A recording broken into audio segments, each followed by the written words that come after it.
El riesgo silencioso de depender de pocos clientes. ¿Pero qué es esto? Si lo que queremos hacer es tener pocos clientes, cobrarles muy bien, trabajar más cómodo si se quiere, tener algo menos de trabajo porque hay que preparar menos documentación y demás. ¿Y por qué esto del riesgo? Bueno, te lo cuento porque a mí me pasó. Normalmente yo suelo cobrar muy bien mis servicios profesionales, suelo trabajar con pocos clientes, pero he tenido algunas circunstancias en mi vida, algunos momentos en mi vida que esto me trajo bastante dolores de cabeza y me di cuenta que es mejor tener un mix, es tener, por supuesto, clientes importantes, pero también tener otros clientes y sobre todo, y creo que la clave está acá, es tener algún tipo de estrategia, planificación, una rutina de adquisición de clientes nuevos. Creo que esa es la clave porque siempre algún cliente se nos va a caer, siempre puede llegar a ser uno de estos más grandes y tener un problema mayor, pero sean grandes o seas chicos, los clientes suelen, bueno, o nos suele pasar que siempre algún servicio se cae, por lo tanto tenemos que tener también toda nuestra mecánica de adquisición de nuevos clientes y esto es clave. Te doy la bienvenida a este canal de YouTube una vez más, hoy con un podcast, hoy estos podcasts de resumen expertise que vas a ver que están hechos con inteligencia artificial, por supuesto, pero chequeados, tienen todo un trabajo atrás para que estas dos personas que nos comentan el podcast, bueno, lleguen a esas conclusiones y esa manera de presentarnos las cosas. No es tan fácil, no creas que es apretar un botón y nada más. Hay mucho trabajo atrás de este podcast. Me parece que está muy bueno. Como digo, es una manera amena para escuchar cosas de la profesión y me parece que este podcast es clave. Te va a abrir, me parece, la cabeza con algunas cosas y vas a decir, me parece que algo de razón pueden tener en esto. Hay que ponerse en acción para empezar a generar un mecanismo de adquisición de clientes. Tranquilos, sin estar todo el día buscando clientes, no se trata de eso para nada. Lo que se trata es, bueno, todo el tiempo estar haciendo alguna acción para que tengamos clientes nuevos, obviamente ganemos más dinero y también si algo se complica con algún cliente, nosotros siempre tenemos algún cliente nuevo que de alguna manera contrarresta toda esa baja de ingresos económicos que puede suceder cuando un cliente nos deja. Así que espero que te guste este podcast, yo creo que sí. Ponete cómodo, cómoda, anda a correr, aprovecha para cocinar, lo que tengas que hacer y escucha un ratito de algo de la profesión que me parece que te va a venir bien. Bueno, pues vamos a desgranar todo esto. Bienvenidos a una nueva inmersión profunda en el análisis de hoy. Hola, un placer estar aquí compartiendo este rato. Tenemos una misión, bastante clara por delante. Ujú. Y muy necesaria, la verdad. Hoy vamos a explorar cómo los profesionales independientes, específicamente aquellos que operan en los sectores de la gestión ambiental y la higiene y seguridad, pueden construir una estabilidad económica real. Eso es, una estabilidad que no dependa de un solo contrato gigante. Exacto. Y para ello, las fuentes que tenemos sobre la mesa provienen de reflexiones de expertos del sector técnico y de un documento analítico que hemos estado revisando a fondo, denominado Resumen Expertise. Un documento fascinante. Lo es. Y, a ver, hay una ironía central en todo este material por la que resulta inevitable empezar. Es una ironía profunda. Y fíjate que, una vez que se comprende, resulta evidente en prácticamente todo el tejido de la consultoría técnica. Totalmente. Fíjate en el contraste de esta situación.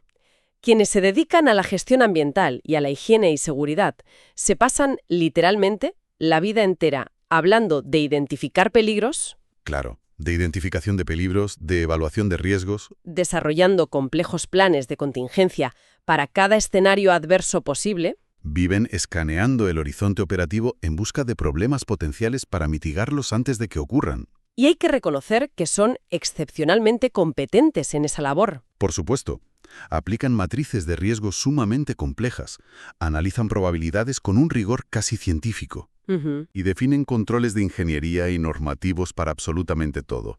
Si existe un riesgo de derrame químico o un fallo eléctrico latente, lo tienen rigurosamente documentado y controlado. Pero hay un punto ciego. Y es un punto ciego que revelan estas fuentes que resulta fascinante desde el punto de vista del comportamiento. O sea, aplican todo ese rigor analítico para proteger el patrimonio y la operatividad de sus clientes. Efectivamente. pero dejan el riesgo más crítico fuera de la ecuación cuando se trata de su propia estructura. De su propio modelo de negocio. Precisamente, hay un riesgo enorme que sistemáticamente queda excluido de sus matrices. La concentración de ingresos en un número extremadamente reducido de clientes. Es el punto ciego estratégico perfecto. Son capaces de evaluar el riesgo operativo de una planta industrial de 10.000 metros cuadrados. Y con un nivel de detalle asombroso. Pero omiten por completo evaluar el riesgo financiero de su propia firma de consultoría. Y aquí es donde el análisis de hoy se vuelve verdaderamente revelador.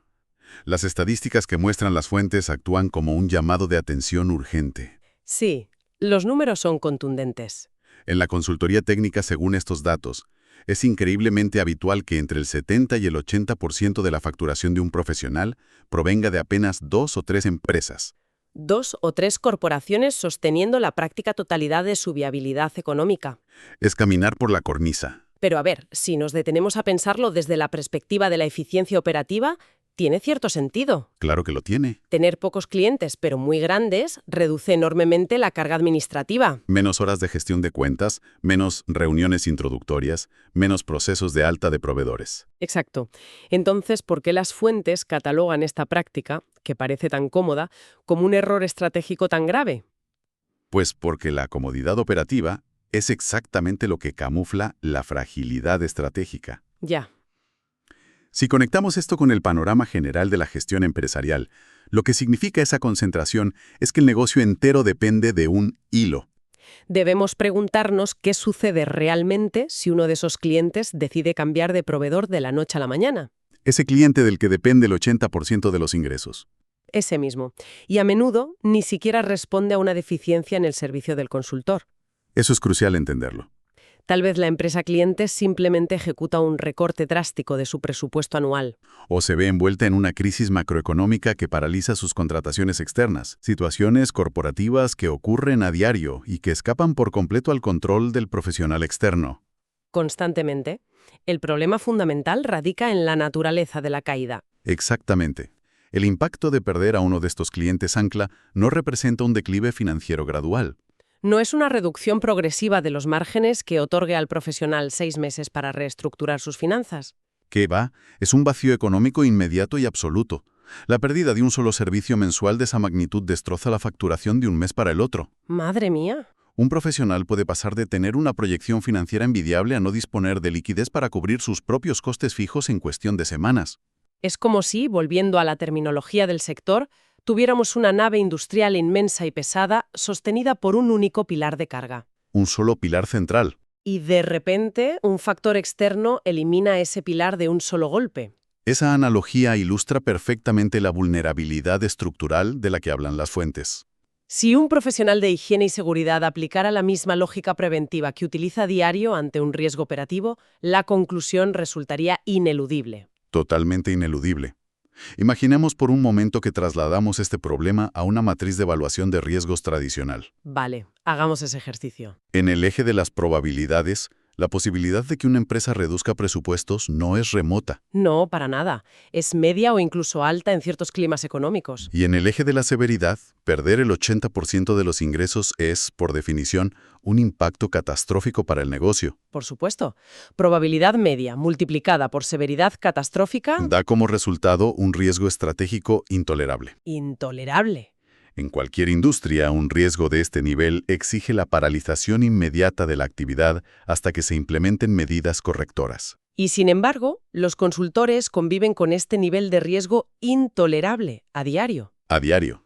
Ese contraste entre la teoría que predican y la práctica que aplican a sus propios ingresos es lo que hace que este análisis sea tan valioso. Obliga a realizar un cambio de mentalidad radical, utilizando las propias herramientas intelectuales que la audiencia ya domina a la perfección. Así es. Para ilustrar cómo se materializa este riesgo en la vida real, las fuentes nos presentan un caso específico extraído del sector.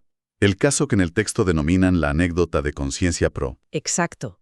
Y creo que quienes escuchan van a encontrar esta historia incómodamente familiar. Es un caso de estudio que destaca precisamente por lo ordinario de sus circunstancias. No hay elementos dramáticos excepcionales. No, lo cual lo hace aún más representativo del peligro real. El documento relata el caso de un consultor independiente que brindó servicios ininterrumpidos durante años a una misma empresa. Hablamos de una relación comercial profundamente arraigada. Este profesional asistía físicamente a las instalaciones del cliente 2 veces por semana. Era lo que cualquier consultor definiría como el cliente dorado. Una corporación sólida, estable, que pagaba tarifas altas y siempre cumplía con los plazos de facturación. Como veníamos analizando, este cliente en particular representaba una porción crítica de la facturación mensual del consultor. Funcionaba como su red de seguridad financiera permanente. Y esa integración tan profunda genera una ilusión de permanencia. El consultor termina sintiéndose parte de la plantilla. Claro, se confía. Asumiendo todos los riesgos inherentes a ser un trabajador autónomo externo. Y es ahí donde llega el giro de la anécdota. El golpe de realidad.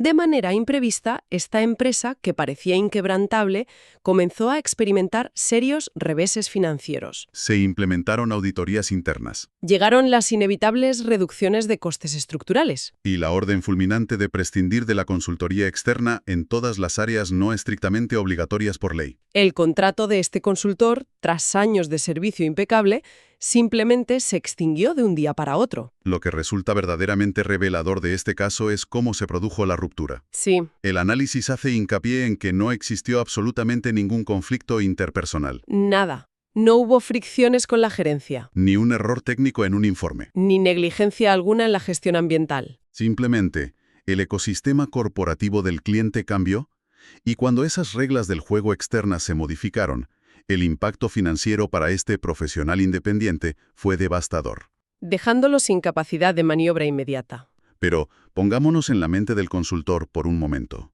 A ver.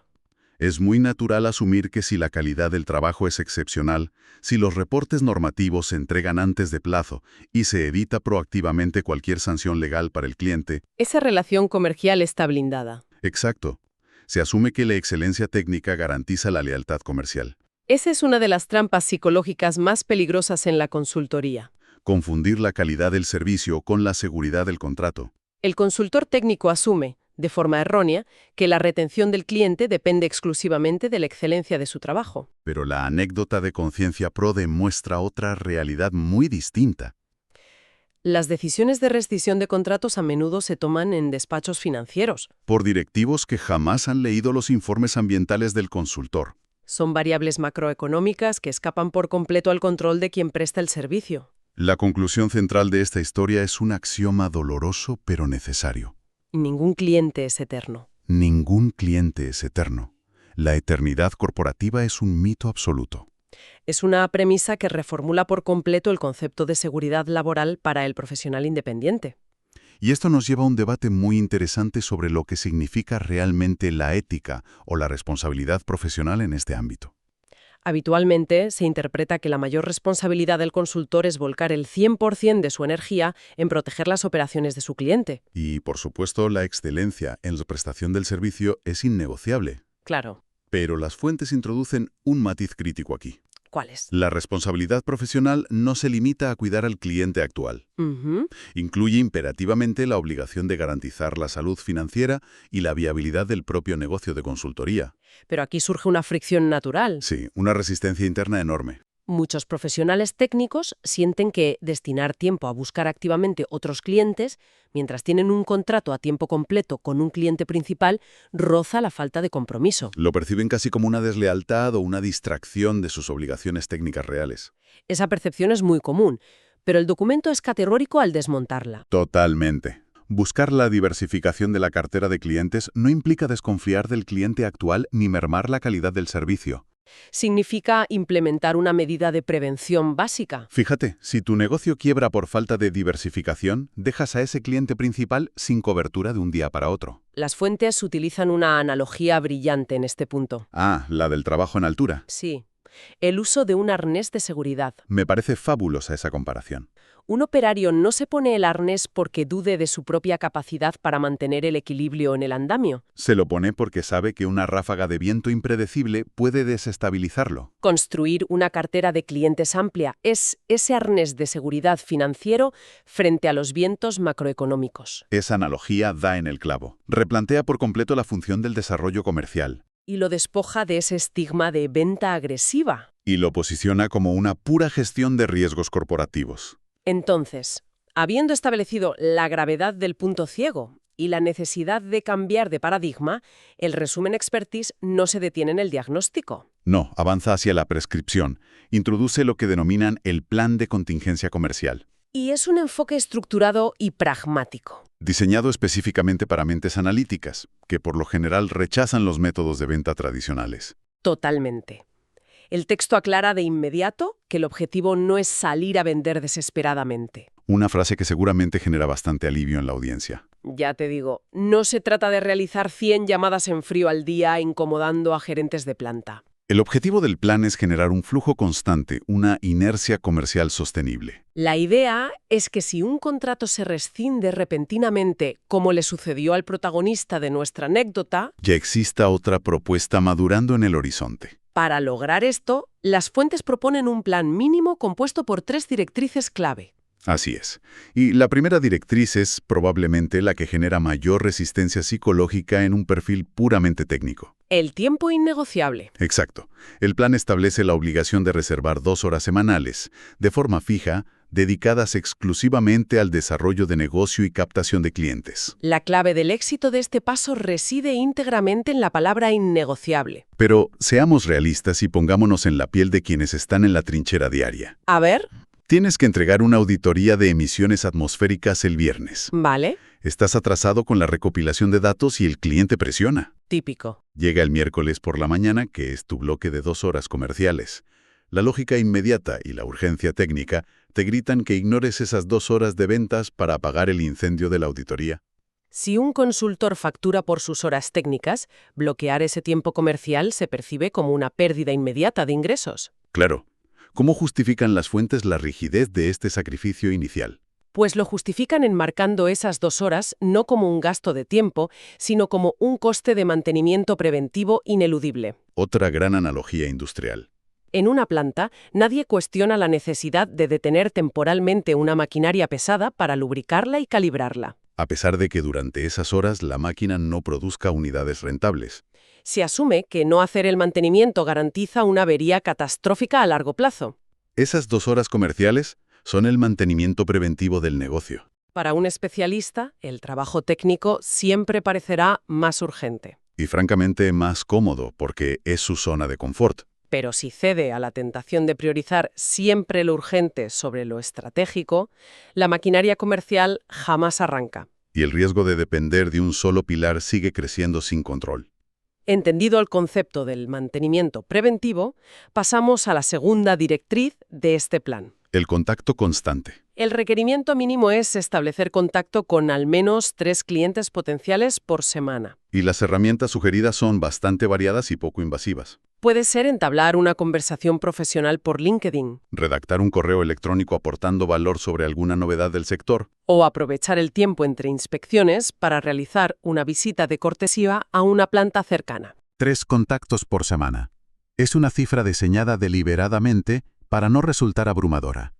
El error común es intentar contactar a 50 empresas en una semana de desesperación cuando se pierde un cliente. Este plan busca el efecto compuesto, 3 contactos semanales suman 12 al mes. y más de 140 a lo largo de un año. Mantener ese ritmo constante, sin la presión de tener que cerrar una venta inmediatamente, permite construir una red de contactos extensa y sólida. No te conviertes en un vendedor insistente. Te conviertes en un profesional visible y accesible en tu sector. Y para que esos contactos no sean simples saludos vacíos, entra en juego la tercera directriz. La renovación constante de la oferta. Las fuentes recomiendan actualizar la propuesta de servicios cada 3 meses.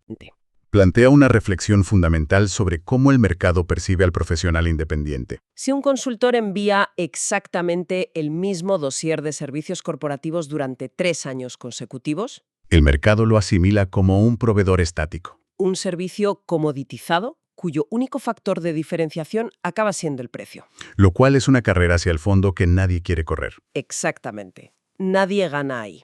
En cambio, si ese profesional actualiza su propuesta trimestralmente porque ha surgido una nueva normativa sobre gestión de residuos peligrosos, O porque domina un nuevo software de modelización de riesgos, el escenario cambia por completo. esta actualización no solo proyecta una imagen de vanguardia técnica y dinamismo, sino que proporciona la excusa perfecta y legítima para reactivar contactos pasados.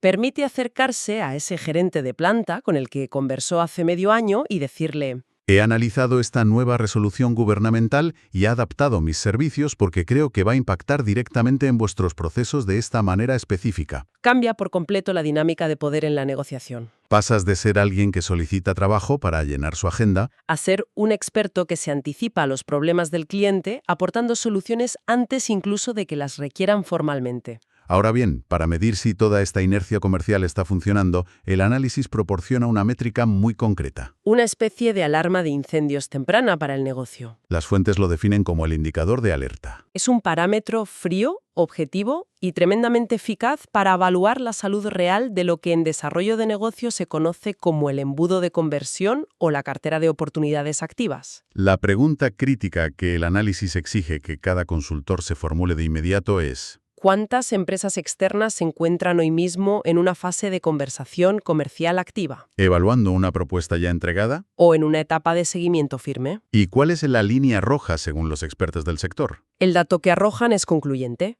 Si ese número de prospectos activos es inferior a 5 empresas simultáneas, la consultoría se encuentra en una zona de riesgo inminente. La lógica detrás de este número, que a algunos puede parecerles alto, es la tasa natural de caída de las negociaciones B2B. Es decir, de negocio a negocio. En el mundo corporativo, los presupuestos se congelan repentinamente. Los directivos que iban a firmar el contrato cambian de departamento. O los proyectos internos se retrasan meses. Si tienes 5 conversaciones activas, es probable que solo 1 o 2 se conviertan en contratos reales a corto plazo. Si tienes menos de 5, matemáticamente estás operando sin red de contención. Esa explicación de la tasa de conversión le da todo el sentido a la métrica. Menos de 5 prospectos serios en cartera y las alarmas de riesgo estratégico deberían estar sonando a máximo volumen en el despacho del consultor. Y creo que este indicador resume a la perfección el núcleo de esta sección práctica. La paz mental y la estabilidad real de un profesional independiente no proviene de tener amarrado un contrato gigante que cubra todos los gastos. Provienen pura y exclusivamente de la continuidad ininterrumpida de la gestión comercial. Es la certeza matemática de saber que, si una corporación decide prescindir de los servicios mañana, Hay otras 3 propuestas sólidas a punto de cerrarse. si tuviéramos que destilar la filosofía principal que subyace en todas estas reflexiones y datos, llegaríamos a un principio rector que cualquier especialista en higiene, seguridad y medio ambiente comprenderá instintivamente. Planificar es, en esencia, prevenir. Y esa disciplina de prevención no debe circunscribirse únicamente a evitar accidentes laborales en una nave logística o a evitar el vertido incontrolado de efluentes industriales. Debe aplicarse con idéntica rigurosidad y urgencia a la protección de los ingresos y la viabilidad del propio negocio de consultoría. Quien se dedica a proveer estos servicios vitales tiene la responsabilidad profesional de auditar su propia estrategia comercial, a la luz de estos datos. Una síntesis perfecta.